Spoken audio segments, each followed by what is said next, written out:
anna võib olla valge või kirju, see pole põrmugi tähtis. Tallinna Pelgulinna gümnaasiumi õpilased Berit, Anne-Mari ja Stella olid parajasti kooliteel, kui märkasid midagi ebatavalist. Tänaval kükitas üks roheline linnuke, kes ilmselgelt ei kuulu meie kliimavööndisse. Väike viirpapagoi oli külmast kange ja kössitas tänaval. Möödavuravad masinad ainult suurendasid linnukese hirmu. Kes teist siis kõigepealt lindu märkas?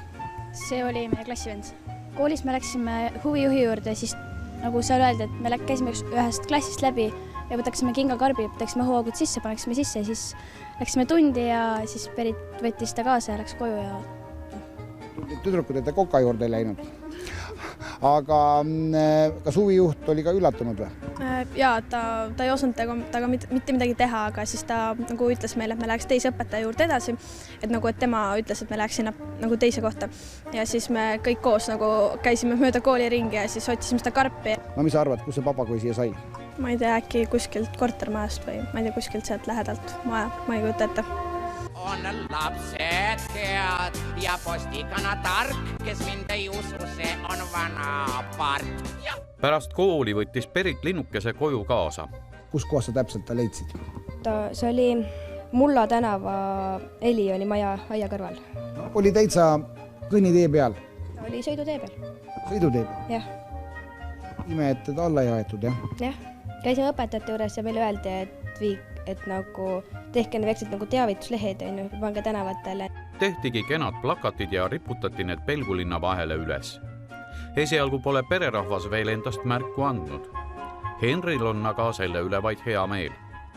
Oskab lennata ka, vahest panin ta maha kõndima, siis lendas veel sinna ja...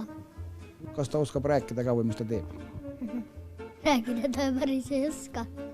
Panin talle vett ja süüa ka. Tahaksid sa endale ka seda lindu jätta näiteks või? Jaa. Kas sa jätta? Jätaks. Emme ei luba või? Lubaks niikuinii. Niikuinii, kas sul on nii ja emme, et kõik, mis sa tahad, kõik saad? Jah. Päris endale Pärtide pere papagoid jätta ei saa ja sestap otsiti kohta, kuhu ta panna. Kui teil on loomadega muresid Tallinnas või selle ümbruses, siis on üsna tõenäoline, et kohtute ikka Kadri Võreliga. Tegusal naisel jätkub oma 3 lapse kõrvalt aega ja südant ka teiste elukate jaoks. Linnud pääsevad vabaks enamasti siis nii, et inimene jätab kogemata akna lahti ja lind lendab välja. Aga järjest levinum on ka loomade hülgamine nii, et nad lastakse jalutama. Et nii näiteks ka üks tšintšilja jõudis minuni 2 nädalat tagasi, kes jalutas mööda linna ringi. Võõramaiseid loomi peetakse aga Eesti kodudes aina enam. Üha sagedamini satuvad nad ka meie loodusesse.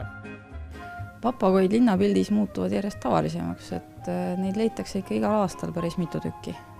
Sel aastal ju ei ole see sugugi mitte esimene, et neid ikka tuleb. Ega selline väike armas lind siin meie kliimas hakkama ei saaks? Papagoi meie kliimas kindlasti talve üle ei ela. Esialgu viiakse papagoi ühte Loomakaitseliidu hoiukodusse. Kui keegi aga märkab, et just tema elamisest on tilluke roheline tegelane jalga lasknud, siis võtke aga julgelt Loomakaitseliidu inimestega ühendust. Saate oma linnukese kenasti kätte. Kui suveniiri tahad teemust pilt, las halvab sind mu lahke kanapilk ja pilk.